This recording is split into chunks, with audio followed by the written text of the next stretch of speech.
இயேசு கிறிஸ்துவில் பிரியமுள்ள சகோதர சகோதரிகளே, அன்னையுடைய அன்பு பிள்ளைகளே, இயேசுவின் இனிய நாமத்தில் உங்கள் அனைவருக்கும் என் இனிய காலை வணக்கம். இன்று சனிக்கிழமை, மாதத்தினுடைய 2வது சனிக்கிழமையும் கூட. பிரியமான சகோதர சகோதரிகளே, நீங்க எல்லாரும் நல்லா இருக்கணும், ஆசீர்வாதமாக இருக்க என்னோடு இணைந்து நம்முடைய தாயிடம் ஜெபிக்க உங்களை அன்போடு அழைக்கின்றேன். நம் தாயின்றி வெற்றி இல்லை, தாய் இருக்க தோல்வி இல்லை. பிரியமான சகோதர சகோதரிகளே, இன்று ஆனமலை ஆரோக்கிய அன்னையுடைய ஆலயத்தில் நடக்கக்கூடிய நிகழ்வுகள். இன்று காலை சரியாக 10:30 மணிக்கு ஜெபமாலையோடு திவ்ய நற்கனை ஆசீர்வாதமும், அதனைத் தொடர்ந்து தோத்திரப்பலியும் நற்செய்தி கூட்டமும் நடைபெறும். வேண்டுதல் திருப்பலி முடிந்தவுடனே குணமளிக்கும் வழிபாடு, விசேஷமாக நோயாளிகளுக்கான பிரார்த்தனையும் நடைபெறும்.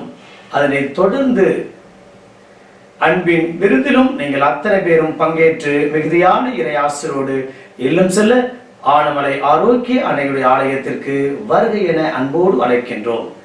பொள்ளாச்சியிலிருந்து சரியாக 12 கிலோமீட்டர் தொலைவில் உள்ளது ஆனமலை ஆரோக்கிய அன்னை ஆலயம். ஆனமலைக்கு முன்பாகவே முரளி மருத்துவமனை என்ற பேருந்து நிறுத்தத்தில் இறங்கி பொள்ளாச்சி மார்க்கமாக 100 அடி தூரத்தில் ஆனமலை ஆரோக்கிய அன்னையுடைய ஆலயத்தை நீங்கள் காண்பீர்கள். ஒரு முறை ஆனமலை ஆரோக்கிய அன்னையுடைய ஆலயத்திற்கு வருகை தந்து அன்னையுடைய முழுமையான ஆசீர்வாதத்தை பரிந்துரையை பெற்றுச் சொல்ல உங்களை அழைக்கின்றேன்.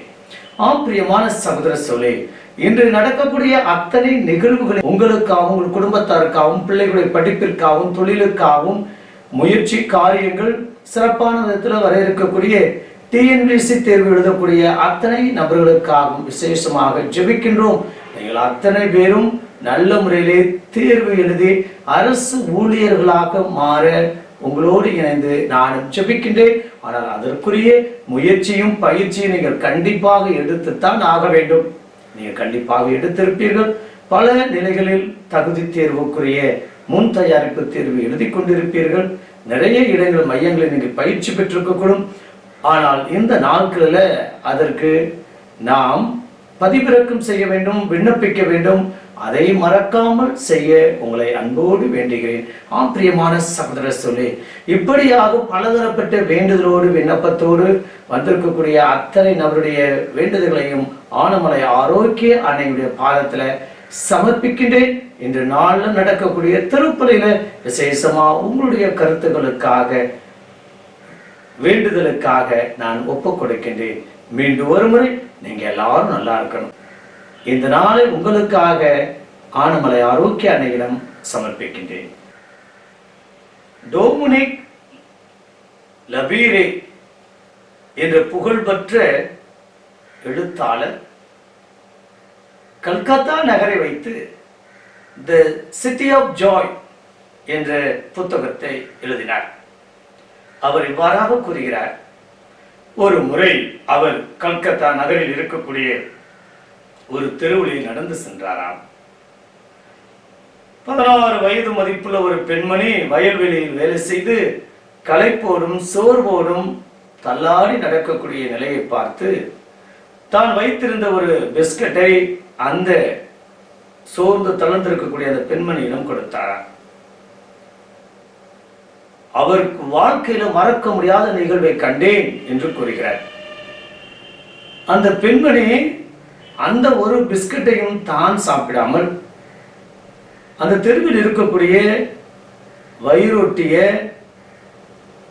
பசி பட்டினியால் வாடிக்கொண்டிருக்கக்கூடிய ஒரு நாய்க்கு தான் வைத்திருந்த பிஸ்கட்டை 2ஆக உடைத்து அந்த நாய்க்கு கொடுத்தாராம். பகிர்ந்து கொடுக்கின்றார். பிரியமான சகோதர சகோதரிகளே, இந்த நாளில் ஆண்டவர் அப்பங்களை பழுகச் செய்தார் என்பதை விட அப்பங்களை அவர் பகிர்ந்து கொடுத்தார். 7 அப்பங்கள் மட்டும்தான். சீடர்கள் இதோ இவர்களை அனுப்பிவிடுங்கள் என்று கூறுகிறார்கள். ஆனால் ஆண்டவர் அவர்கள் மேல் பரிவு கொடுக்கிறார். சீடர்களுடைய பார்வை வேறு, ஆண்டவருடைய பார்வை வேறு. சீடர்கள் பட்டினியாக அனுப்பினாலும் சீடர்கள் பட்டினியாக அனுப்ப நினைத்தார்கள். ஆனால் ஆண்டவரோ அவர்களுக்கு வயிறார உணவு கொடுத்து அனுப்ப வேண்டும் என்று எண்ணினார்.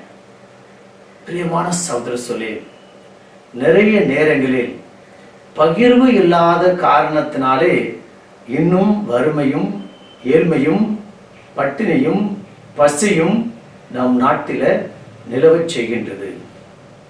அந்த பகிர்ந்து அளிக்கக்கூடிய மனநிலை நிறைய நபர்களிடம் இல்லை. பணக்காரர் பணக்காராய் கொண்டிருக்கிறார், ஏழை ஏழையாய் கொண்டிருக்கின்றார். பிரியமான சகோதர சொல்லே, சமநிலை எப்போது வரும்? சமத்துவம் எப்போது பிறக்கும்? எல்லோருக்கும் எல்லாம் எப்போது கிடைக்கும் என்றால் அவை அத்தனையும் யாருடைய கையில் இருக்கின்றது? நம்முடைய கையில் இருக்கின்றது. எதுவாக இருந்தாலும் அந்த பெண்மணி கூட தன்னிடம் இருந்த ஒரு பிஸ்கட்டை இரண்டாக உடைத்து வயிறொட்டிய நாய்க்குட்டிக்கு கொடுக்கவில்லையா? அப்படி நாம் பட்டினியாக இருந்தாலும், நாம் கஷ்டத்தில் இருந்தாலும், வேதனையில் இருந்தாலும், நம்மிடம் இருப்பதை நம்மை விட இன்னும் மோசமாக கஷ்டப்படக்கூடிய நபர்களுக்கு நாம் பகிர்ந்து கொடுக்க வேண்டும். வாங்குகின்ற போதெல்லாம் ஆண்டவர் இந்த பொருளை வாங்க எனக்கு வல்லமை கொடுத்திருக்கிறாரே, என்னை விட இன்னும் கஷ்டத்தில் இருப்பவர்கள் எப்படி இருப்பார்கள்? உணவை ஏதோ வீணடிக்கின்ற போது, தண்ணீரை வீணடிக்கின்ற போது, அல்லது ஏதாவது ஒரு பொருளாதாரத்தை வீணடிக்கின்ற போது, ஆண்டவரே என்னை விட எனக்கு கஷ்டத்தில் இருக்கக்கூடிய அவர்களுக்கு இது கிடைத்தால் எப்படி சந்தோஷப்படுவார்கள் என்ற அந்த மனநிலை நாம் ஒவ்வொருவரிடம் இருக்க வேண்டும். சிறப்பான விதத்தில் வீட்டில் இருக்கக்கூடிய குட்டி குழந்தைகளுக்கு அப்படிப்பட்ட மனநிலை வேண்டும். இன்றைக்கு நிறைய குடும்பங்களில் பணம் என்றால் என்ன, அதனுடைய மதிப்பு என்ன, அதனுடைய கஷ்டம் என்ன, அதனுடைய உழைப்பு என்ன,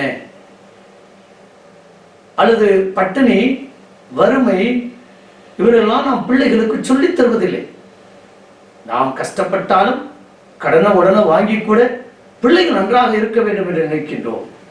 ஆனால் பிள்ளைகள், ஒரு சில பிள்ளைகள் அதை ஆசீர்வாதமாக பயன்படுத்தி வாழ்க்கையில் முன்னேறுகிறார்கள். ஆனால் பெரும்பாலான குழந்தைகள், நம்முடைய வீட்டு பிள்ளைகள் தவறுதலாக பயன்படுத்தக்கூடிய நிலை. அவர்களுக்கு வறுமை என்றால், கஷ்டம் என்றால், பசி என்றால், பட்டினி என்றால் தெரியாத ஒரு நிலை. இந்த சூழ்நிலை மாற வேண்டும். எனக்கு கொடுத்திருக்கக்கூடிய ஆசீர்வாதத்தை நான் முழுமையாக அனுபவிக்க வேண்டும். அதே அனுபவம் மற்றவரோடு நானும் வாய்ப்பு கிடைக்கின்ற போதெல்லாம் பகிர்ந்தளிக்க வேண்டும். ஒரு சில குடும்பங்களை பார்க்கின்றேன். 7 நாய்கள் 10 நாய்கள் கூட வளர்க்கின்றார்கள். இவ்வளவு நாய்கள் எதற்காக வளர்க்க வேண்டும்? அத்தனை நாய்களும் அந்த வீட்டை காவல் காக்கிறார்களா? இந்த நாய்க்குட்டிக்கு போடக்கூடிய உணவை ஒரு மனுஷனுக்கு, பக்கத்தில் இருக்கிற வீட்டுக்காரங்களுக்கு, அல்லது நம்மை விட பகிர்ந்து, நம்மை விட கஷ்டத்தில், நஷ்டத்தில், ஏழ்மையில் இருக்கக்கூடிய நபர்களோடு பகிர்ந்தால் எப்படி இருக்கும்? ஆனால் அதற்கு மனம் இல்லையே. அதற்காக நாய்க்குட்டி வளர்க்கக்கூடாது என்று சொல்லவில்லை. அதிகமாக இவ்வாறாக நம்மை விட கஷ்டப்படக்கூடிய நபர்களுக்கு கொடுக்காமல் இப்படிப்பட்ட விலங்குகளுக்கு கொடுக்கின்றோமே என்பதுதான் இந்த இனிமையான நாளில் யாருடைய சொத்துக்கும், யாருடைய உடைமைக்கும், யாருடைய பொருளுக்கும் ஆசைப்படாமல் நம்மிடம் இருப்பதை பகிர்ந்து வாழ, பகிர்ந்து உண்ண, பகிர்ந்து கொடுக்க கற்றுக்கொள்ள வரந்தார இணைந்து செவிப்போமா. பரலோகத்தந்தை இறைவா, இன்று சனிக்கிழமை எங்கள் அன்னை மரியாளுக்கு ஒப்புக் கொடுக்கக்கூடிய அருமையான நாளில் எங்களுடைய குடும்பத்தாரை எங்களை ஒப்புக் கொடுக்கின்றோம். அம்மா தாயே, ஆணைமலைகள் வீட்டிருக்கக்கூடிய ஆரோக்கிய தாயே, எங்களுக்காக பரிந்து பேசுகுமா. இதோ நாங்கள் இன்னும் பற்றாக்குறையோடு வாழ்கிறோம். சமநிலை இல்லை. பொருளாதாரத்தை, உடல்நிலையில, கல்வியில, வேலை வாய்ப்புல, சமூக அந்தஸ்துல பின்தங்கிய நிலை. அப்பா தகப்பனே, நீர் அன்று பகிர்ந்து கொடுத்து, நீ யார் என்று பார்க்கவில்லை, பரிவு கொண்ட இறைவனாக இருந்தேன். அப்படிப்பட்ட சமத்துவம், சகோதரத்துவம், அப்படிப்பட்ட மனநிலையோடு நாங்கள் எங்கிட்ட இருக்கக்கூடியதை எங்கள் சகோதர சூழலில் பகிர்ந்து வாழ கிருபை தரும்படி எங்கள் ஆண்டவராகிய இயேசு கிறிஸ்துவின் நாமத்தில் ஜெபிக்கிறோம் நல்ல பிதாவே, ஆமென்.